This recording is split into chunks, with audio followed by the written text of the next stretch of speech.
Welcome to cute and cuddly finds. आज मैं आपको दिखाने जा रही हूँ क्रोशे की बेसिक टेक्निक्स। इसके लिए आपको दो चीज़ें ज़रूरत है। पहला तो आपको एक क्रोशे हुक चाहिए होगा। यहाँ पे मैंने 4.5 mm का क्रोशे हुक लिया हुआ है और बिगिनर्स के लिए मेरी यही सजेशन रहेगी कि आप ऐसा कोई हुक ले जो आपको ना हाथों में कंफर्टेबल हो। आजकल मार्केट में एल्युमिनियम, प्लास्टिक, बहुत ही डिफरेंट तरीके के हुक्स आते हैं। वुडन वाले हुक्स भी आते हैं और इस तरह से रबर ग्रिप वाले हुक्स भी आते हैं। तो आपके बजट के हिसाब से आप इन्वेस्ट करें। इस तरह के हुक्स जो होते हैं वो बहुत ही ईजीली अवेलेबल होते हैं। ये थोड़े से एक्सपेंसिव टाइप में आते हैं, लेकिन आप अगर लॉन्ग टर्म क्रोशे यूज़ करना चाहते हो तो आप इस तरह के हुक्स में भी इन्वेस्ट कर सकते हो। तो ये हो गई हुक के बारे में। और यार्न जो है आप आपके प्रोजेक्ट को देख के डिसाइड कर सकते हो कि कौन सी यार्न चाहिए। बिगिनर्स के लिए 3 प्लाई या 4 प्लाई यार्न अच्छी रहती है, क्योंकि आप फील कर सकते हो और इजीली देख भी सकते हो। ये एक्रिल यार्न है और इसमें आपको अच्छी स्ट्रेच भी मिलती है और ये इतनी एक्सपेंसिव भी नहीं होती है। तो आज मैं आपको जो बेसिक टेक्निक्स बताने जा रही हूँ उसमें पहली तो है कि स्लिप नॉट। तो आपको प्लेन नॉट तो पता है, जिसमें आप सिंपली जो नॉट लगाते हो उसको अगर आप एक बार नॉट लगा दे और इस पे मतलब पूरी नॉट लग जाए तो इसको ओपन करने में फिर मुश्किल होती है। लेकिन स्लिप नॉट यूं है कि आप अगर नॉट लगाए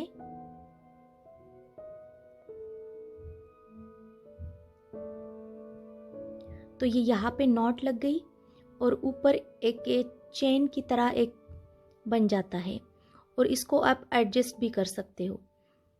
और ये जो है स्लिप नॉट होने की वजह से आप इसको रिटर्न मूव भी कर सकते हो, रिमूव भी कर सकते हो। तो ये हो गई आपकी नॉर्मल नॉट, जो कि आप एक बार नॉट लगा ले तो इसको रिवर्स करना बहुत ही मुश्किल हो जाएगा। इम्पॉसिबल नहीं है, लेकिन ये मुश्किल हो जाएगा। लेकिन स्लिप नॉट जो है आप उसको रिवर्स कर सकते हो। तो ये बस आपको एक ट्विस्ट देना है और इस लूप के थ्रू से यार्न निकालनी है और जिससे आपका यहाँ पे नॉट बन जाएगी और यहाँ पे एक लूप बन जाएगा। और इस लूप को आप एडजस्ट भी कर सकते हो और इसको रिवर्स भी कर सकते हो। सो इसको कहते हैं स्लिप नॉट। तो चलिए फिर से देखते हैं। इस तरह से आपने हाथों पे आपके यार्न को पूरा एक टर्न ले लिया है और इस यार्न के पीछे से वो धागा लेके आपने इस तरह से स्लिप नॉट बना दिए। और यूजुअली इतना लंबा लूप नहीं चाहिए होता है, तो हम लूप को थोड़ा छोटा कर लेते हैं। और मोस्टली हर क्रोशे प्रोजेक्ट की शुरुआत जो है स्लिप नॉट से होती है। और जब आप इस पे काम करना शुरू कर देंगे तो आपको पता चल जाएगा। तो स्लिप नॉट के बाद दूसरी टेक्निक जो है ये देखिए, आपको क्रोशे हुक को इस लूप में इस तरह से फिट करना है और आप फिर इसकी लूप को और कम कर सकते हो। तो ये 4.5 mm का हुक है। इसका मतलब है आपको इस एरिया में 4.5 mm का मेजरमेंट आएगा। और फिर आप यूं कर सकते हैं कि नेक्स्ट टेक्निक के बारे में जो मैं आपको बताने जा रही हूँ वो है चेन। तो हाथों को या यान को, जो कि आपकी लंबी यान है, उसको आपको हाथों में पकड़ना है और आपके ये इंडेक्स फिंगर को आपको ऐसे एक टर्न लेना है और यहाँ पे आपको थोड़ा सा उसको शुरुआत में पहले एक रो के लिए आपको इस तरह से पकड़ना पड़ेगा और आपका जो ये क्रोशे हुक है इसको आप ये देखें केयरफुली, इसको इस तरह से लेके तो ये यान यहाँ पे आपकी फंस गई है हुक में और इसको ये आपको उस पहले वाले लूप से निकालना है। तो आपका ये चेन 1 बन गई है। ठीक है, ये चेन टेक्निक। नाउ अगेन आप इस तरह से करेंगे, यार्न को हुक में फंसा देंगे, चेन नंबर 2 बन गई है। हुक को बस आपको यार्न से लपेटना है और पहले वाले लूप से निकालना है। ये हो गई चेन। फिर से देखते हैं।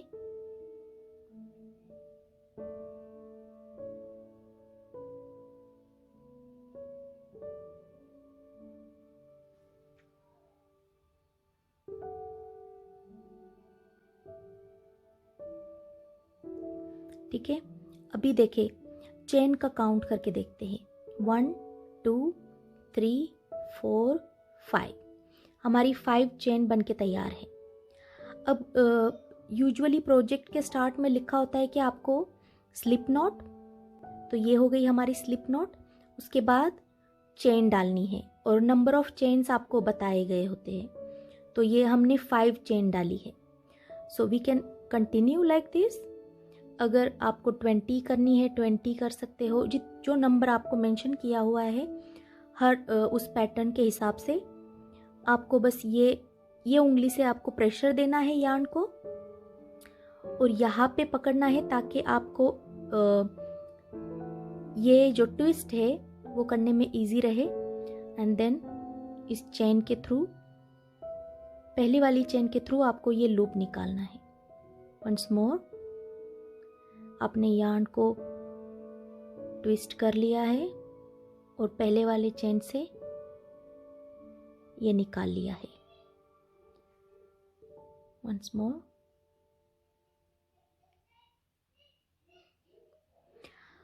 तो बेसिकली ये चेन हो गई है।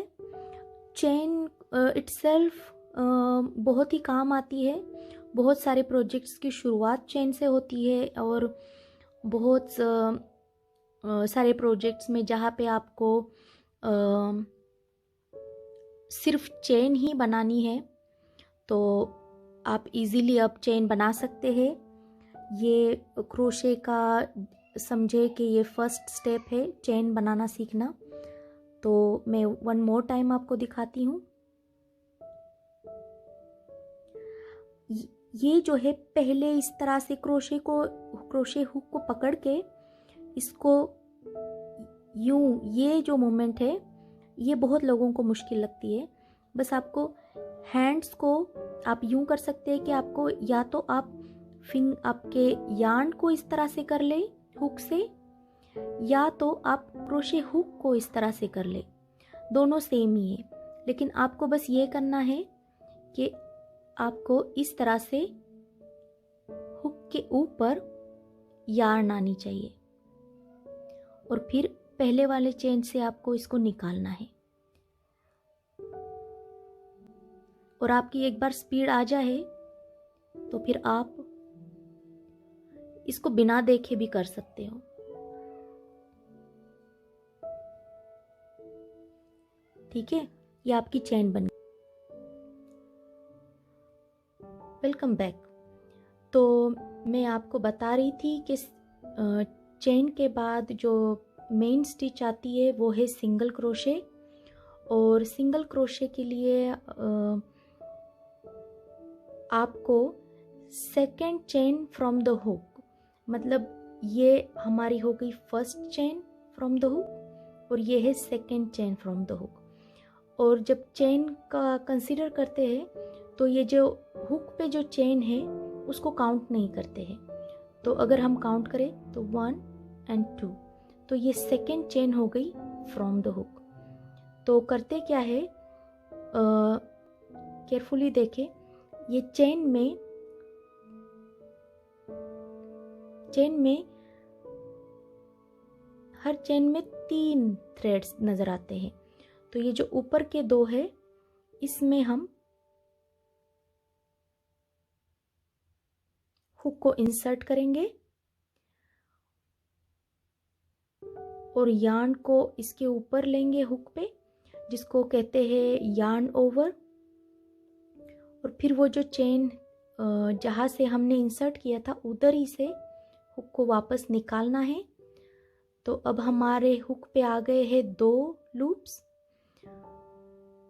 फिर यूं करना है कि यार्न को फिर से एक बार हुक पे लेना है और इन दोनों जो ओरिजिनली 2 लूप्स बने हुए थे हुक पे, उनके थ्रू से इसको निकाल लेना है। और ये हो गई हमारी फर्स्ट सिंगल क्रोशे। अब आप यूं कर सकते हैं कि कोई एक यहाँ पे आपको मार्क करके रखना है कि ये पहले है, तो एक स्टिच मार्कर कह के होती है चीज़, मैं आपको थोड़ी देर में दिखा दूंगी। तो आप इधर स्टिच मार्कर लगा देंगे तो आपको ये काउंट करने में इजी रहेगा। ये आपकी फर्स्ट सिंगल क्रोशे होगी। चले अभी सेम मैं आपको नेक्स्ट चेन में एक सिंगल क्रोशे बना के दिखाती हूँ। तो आपको हुक को ये जो चेन है उसके through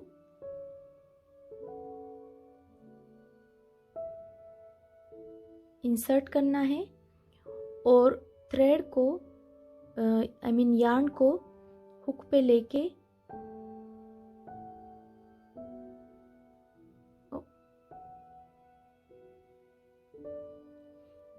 one more time.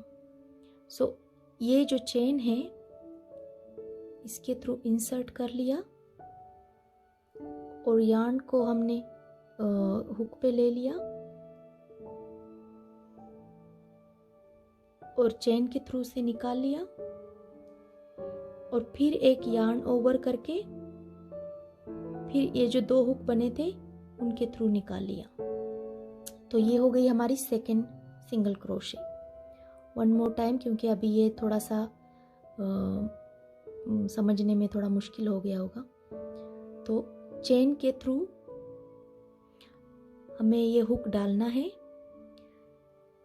Thread को इस तरह से लेना है हुक पे और उसी चेन के थ्रू हमें ये निकाल लेना है। तो 2 लूप्स आ गए हैं हुक पे, तो 1 मोर यार्न ओवर करके हमें जो 2 लूप्स थे उन्हीं दोनों लूप में से निकाल लेना है। तो ये जो स्टिच है जो सिंगल क्रोशे कहलाती है। अभी मैं 1 मोर टाइम आपको दिखाती हूँ। वैसे ये दिखने में थोड़ा मुश्किल लग रहा होगा, लेकिन ये कंसेप्ट इतना मुश्किल नहीं है जितना ये पहली चेन में वर्क करना मुश्किल होता है।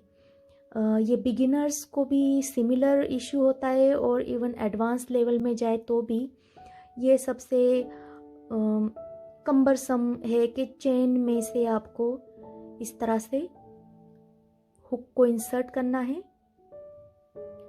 और फिर ऊपर वाली यार्न को आपको क्रोशे हुक पे लेके चेन में से निकाल लेना है और फिर जो 2 लूप्स आएंगे उसमें 1 मोर टाइम आपको निकाल लेना है। अब ये सिंगल क्रोशे को इंग्लिश में हम ऐसे समझा सकते हैं कि insert through the chain, yarn over, come through the chain. Now you have 2 loops on your hook. 1 more time yarn over and then pass this loop from the original two loops. ये बन गया हमारा single crochet.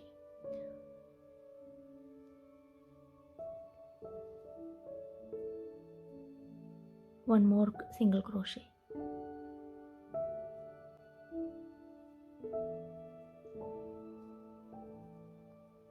अभी पहली chain में काम करते हुए हमें हमेशा ये वाली चेन पे, जो ये 2 फिंगर से मैंने इनको पकड़ के रखा है, इस पे भी टेंशन देना है, और ये वाली जो इंडेक्स फिंगर है इससे भी यार्न पे सही से प्रेशर देना है। उससे होगा ये कि आपको वर्क करते हुए इजी रह जाएगा।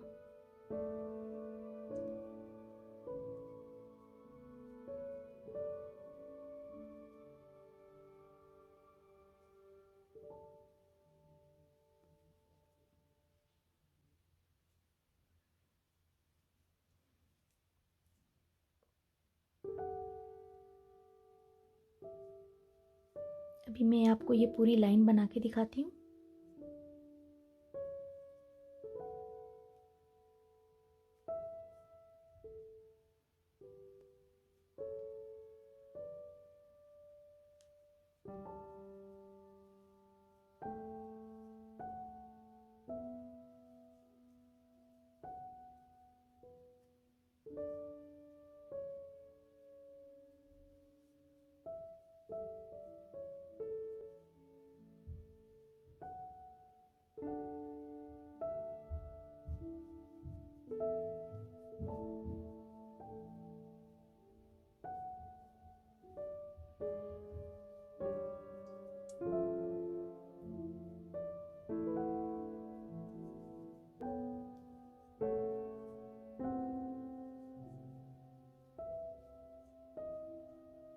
अभी ये जो लास्ट है, लास्ट चेन में से हम सिंगल क्रोशे, ये हमारा लास्ट सिंगल क्रोशे बन जाएगा, और जो स्लिप नॉट है उसको हम कुछ नहीं करेंगे। सो यहाँ पे हमारा ये जो चेन लेंथ थी वो फिनिश हो गई है, और ये हमारी सिंगल क्रोशे बन के तैयार हो गए हैं। अब यूँ कर सकते हैं कि आपको अगर ये ऐसे इसी तरह से कंटिन्यू रखना है तो नेक्स्ट लाइन के लिए जाते हुए हमेशा जब सिंगल क्रोशे होता है यू डू चेन 1, क्योंकि सिंगल क्रोशे की जो हाइट है वो चेन 1 से इक्विवेलेंट समझी जाती है, और फिर आपको वर्क को टर्न करना पड़ता है। ये देखिए इस तरह से था अभी तक, फिर मैंने टर्न कर लिया। अब मुझे I can go on and on. ये जो पहले वाला जो रो बना हुआ था ये रो 1 कहलाता है, तो इस रो पे मैं फिर से सिंगल क्रोशेस डाल सकती हूँ। तो देखिए ये वाला जो अभी मैं आपको दिखाती हूँ, इस तरह से ऊपर में V स्टिचेस दिखती है, तो हर एक स्टिच में आपको एक सिंगल क्रोशे बनाना है। ये समझे जैसे ये चेन पहले चेन थी, अब ये इस तरह से ये पहले ओरिजिनल सिंगल क्रोशे के ऊपर आपको चेन नज़र आएंगी। तो आपको यूँ करना है कि आप यहाँ से भी शुरू कर सकते हो। इस चेन, पहली चेन को इस तरह से आपको बस याद रखना है कि आपने हर बार इधर ही डालना है। तो दिखाती हूँ। सेकेंड रो जो है वो थोड़ा सा इजी बन जाता है। ये देखिए एक सिंगल क्रोशे बन गया। फिर ये जो है सेकेंड चेन जो V स्टिच नज़र आ रही थी उसके ऊपर मैंने और एक सिंगल क्रोशे डाल दिया। इससे यूँ होगा कि ये जो है आपकी लाइन सही बनती जाएगी। अब ये है नेक्स्ट सिंगल क्रोशे के ऊपर हमारा थर्ड सिंगल क्रोशे आ जाएगा।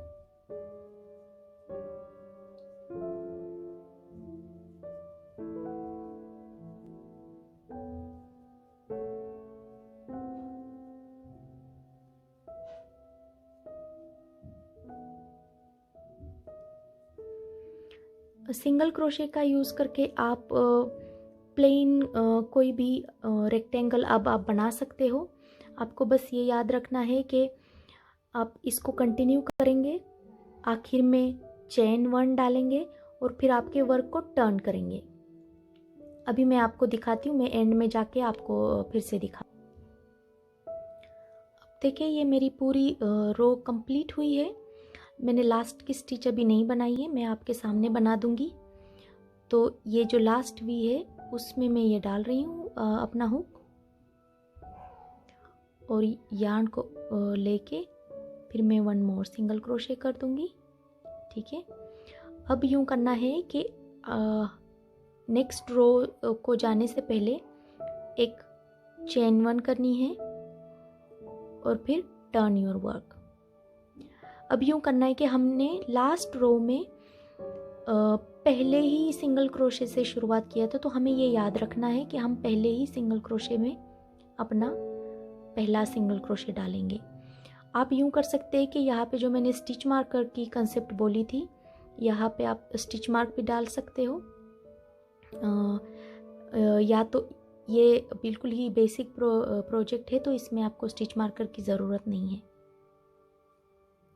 तो फिर आप इसी तरह से आपका ये 3rd रो होता है, तो 3rd रो आप इसी तरह से कंटिन्यू रख सकते हो। तो मैं आपको अभी ये 3rd रो बना के दिखाती हूँ। अब देखिए ये मेरा 3rd रो ऑलमोस्ट कंप्लीट है। इसमें सिर्फ लास्ट स्टिच रहती है जो कि मैं अभी आपको बना के दिखाती हूँ। ये लास्ट वी दिखता है, उसमें मैं अपना क्रोशे हुक को इंसर्ट करके उसमें एक सिंगल क्रोशे जो कि लास्ट इस रो का है वो बनाती हूँ। ठीक है, उसके बाद चेन 1, ये आपको मस्ट है, ये डालना ज़रूरी है। और फिर टर्न योर वर्क। आप जिस तरह से आपको, क्योंकि फिर उसी रो पे आपको वर्क करना है, आपको वर्क को टर्न करना पड़ेगा। उसके बाद ये पहले सिंगल क्रोशे में जो कि वी दिखती है, अब यहाँ से पैटर्न बहुत ईजी है क्योंकि आपको बस सेम ही रो को फॉलो करना है। रो स्टार्ट होता है चेन 1 टर्न से, या यूँ कह सकते हैं कि ये लास्ट रो का पार्ट था, अब आपका रो स्टार्ट हो रहा है। तो ये रो 4th शुरू हो रहा है और इस तरह से अगर आप बनाते जाएंगे तो आपके पास इस तरह से यूँ ये वाली आपकी ये विड्थ होगी, ये जो ओरिजिनल चेन्स आपने डाले थे वो आपकी विड्थ होगी, और जिस तरह से आप उसको कंटिन्यू करते जाएंगे वो आपकी हाइट बन जाएगी। तो इस तरह से आप बहुत सारे प्रोजेक्ट्स बना सकते हो। तो ये बिगिनर लेवल स्टिच थी। आज मैंने आपको स्लिप नॉट सिखाई है और उसके बाद आपको चेन कैसे डालनी है सिखाई है। क्रोशे हुक के बारे में और वूल के बारे में मैंने आपको ब्रीफली इंफॉर्मेशन दी है। अगर आपको उसको डिटेल में जानना है या आपको कोई और क्वेश्चन है तो आप मुझे ज़रूर बताएं। मैं आपको एक अलग से वीडियो में उसकी डिटेल दे सकती हूँ, लेकिन अभी ये बिगिनर के लिए इनफ इंफॉर्मेशन है। आप मेरी अभी आने वाली ट्यूटोरियल्स को फॉलो कर सकते हो। अगर इससे ये बेसिक स्टिचेस से मैं शुरू करूँगी और हो सकता है कि कमिंग ट्यूटोरियल्स में आपको मैं एडवांस स्टिचेस बताती जाऊँगी। तो let's see each other in next video. Thanks for watching. I hope you like my video, and please subscribe and share with your friends and family so they can also learn this art.